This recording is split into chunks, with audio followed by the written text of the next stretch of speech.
What is going on, guys? Today I'm going to be doing the highly anticipated video, How Strong is Nico Robin? When it comes to Robin at this point in the story, it is really difficult to pin down how strong she really is because, well, since the time skip we haven't seen too much from her, and honestly even since Alabasta, we have not really gotten any concrete ideas of how strong she really is. I will say that at the end of Alabasta, I would say she was actually probably the third strongest person on the crew, it obviously being Luffy, Zoro, and then Robin. I think she actually did have an advantage against Sanji, but after that, she really didn't get any stronger during the pre-time skip time, and then afterwards, I don't know, I mean, everyone had this massive jump, and she definitely improved, but I think she had less of a huge jump than everyone else did. Also, I guess I should probably address why I think she was so powerful at the Alabasta time. So, my main reasoning is because she was the female counterpart to Crocodile, meaning that she could potentially have been stronger than any of the other Baroque Works agents, including Mr. One, who Zoro pretty much had to surpass his own abilities to defeat. So it wouldn't even be that far to say that she could potentially be stronger than Zoro at the time, but I don't really think that makes as much sense. I think that Sanji is a pretty good place to put her at there. As far as I could tell, for the most part, it seemed like the male agents were stronger than their female counterparts, so I could see, potentially maybe the male one below the female level would be maybe slightly better sometimes, and that would be a very good situation, I think, especially since Robin kind of could have been a wild card since she was just, with Crocodile, where they were all just like numbered agents. She was kind of different in that sense. Not to mention, she absolutely smoked Pell, who was supposed to be Alabasta's strongest warrior. I mean, I guess I don't really know how strong Alabasta's warriors are or whatever, but that's gotta be pretty good, right? I mean, she destroyed him. Like, it was like 5 seconds and the whole thing was over. She really didn't even move and he was just done. So I think that she was pretty good around the Alabasta time. In fact, that's why for the longest time she was one of my favorite characters. I mean, she's still pretty far up there, but nowhere near like it was back then. I mean, it was this female character who at the time was extremely powerful, which especially in One Piece is something we do not get that often, and she seemed to have a pretty decent backstory at the time, and later on it only gets even better. So I was like, oh my god, this character's amazing! It's one of the things that really made me fall in love with One Piece. So yes, I think back then Robin was extremely powerful, at least compared to the rest of the crew. So now pretty much what I've been saying is that when we first find Robin, she is stronger than the vast majority of the Straw Hat crew. However, the longer we get into the story, it seems like the less of an advantage she has over these people, and I think that the biggest reason for both of those is because of her devil fruit. Robin seems to have one of these devil fruits that is pretty much the exact opposite of someone like Luffy's or Doffy's. There's really not that much room to grow with it. I mean, there is some weird stuff that she's done now. She's able to like combine all of her limbs or whatever body parts she makes to make a giant version of it, and then she can just increase her ability to do area of effect damage, which isn't really that useful, especially when you have people like Luffy and potentially Zoro on the crew that can just knock out all the fodder anyway with their Conqueror's Haki. I said potentially Zoro for the record, guys, okay? I'm not just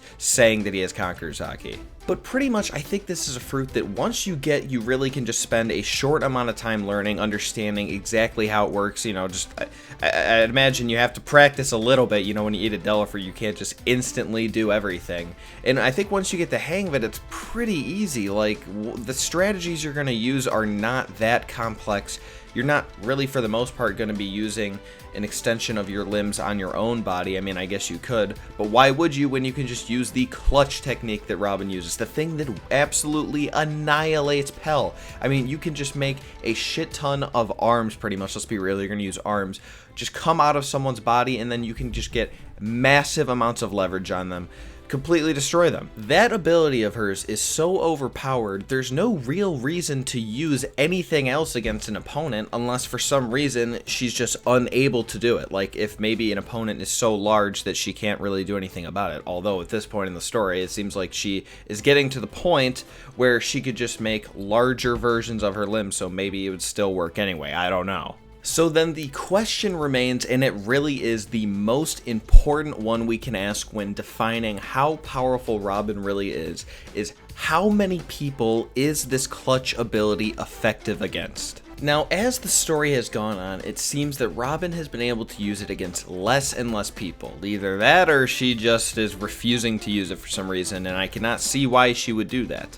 So, about the time we got, past the time skip and Punk Hazard and the beginning of Dressrosa, I was really starting to lose faith. I was like, okay, I guess Robin is gonna end up becoming one of the weakest members of the crew at this rate. I don't know why that's happening, but alright, it's just something I have to accept. And then something crazy happened, which is she fought against Cabbage. And more specifically, she fought against Hakuba, who is Cabbage's, psychotic sleeping time counterpart. I don't really know what that's all about. It's kind of weird. But this guy is supposed to be so fast and so powerful that the pretty high level people like Dellinger can't even see him and just get torn to shreds by him. He's that fast. Yet somehow Robin was able to completely incapacitate him. Like, he wasn't able to do anything. I mean, like, what? Are we for real? Is that what we're actually talking about right now? She even said herself, it doesn't matter how fast you are against me, I just am gonna counter you, pretty much. I mean, what? Like, hello? Like, first we have Dellinger, who is shown to give a very difficult time to the commanders of the Straw Hat Grand Fleet, who gets completely eviscerated by Hakuba. He can't do anything. He's just pretty much dead. And then Hakuba goes after Robin immediately after that, and he is not able to do anything. She could have killed him right there for all we know. So it's like, what is going on? I mean, Hakuba is very likely, in my opinion, actually stronger than Cabbage, who has a very, very high bounty. So it's like, this is crazy. I mean, most people agree that Cabbage is probably the second strongest commander, if not Bartolomeo, and Bartolomeo's insane.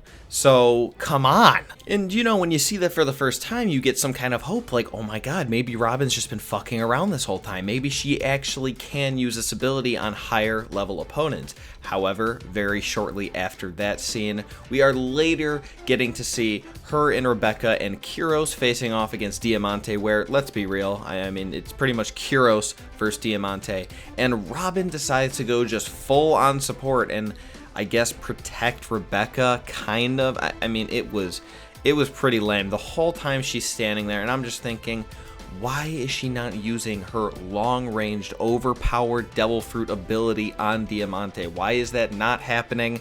This guy's a swordsman just like Hakuba. For all we know, it could be over right here, like in 5 seconds. It'd be great. However, we do not see that happen, so that leads me to believe that she must not be as powerful as one of Dofi's top executives. I mean, like, what other explanation is there? I feel like that's got to be Oda's way of saying, like, nope, she can't do that. So in my opinion, what makes the most sense about her Devil Fruit is that she pretty much can use it on anyone who is, I guess, of a reasonable size and is not completely unbelievably physically powerful. Like, for example, of course, I think everyone would agree with me on this, I don't think Zoro would be affected by this ability.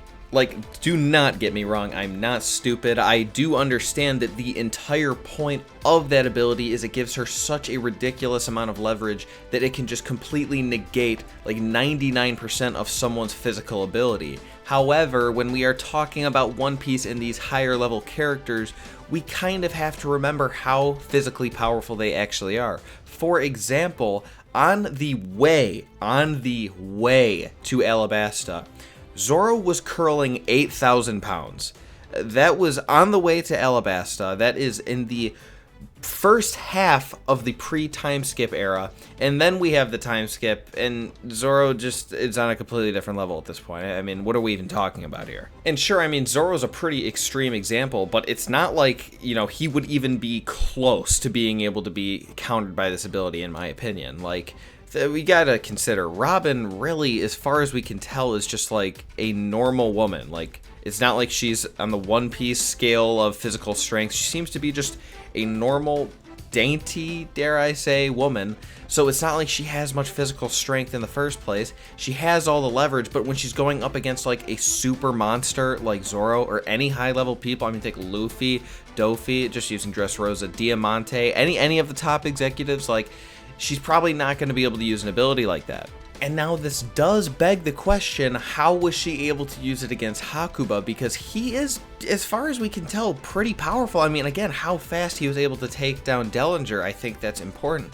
But I would like to think, especially since Robin did say it doesn't matter how fast you are, that he might not be that physically strong. He might really just be such a speed demon and have a sword that if he's able to outclass someone in speed, he's just too hard to deal with. I mean, it's not like it would be fair otherwise. If this guy is so fast that Dellinger, who really is all about speed, can't even see him, then how would it be fair for him to be powerful as well, physically speaking, of course?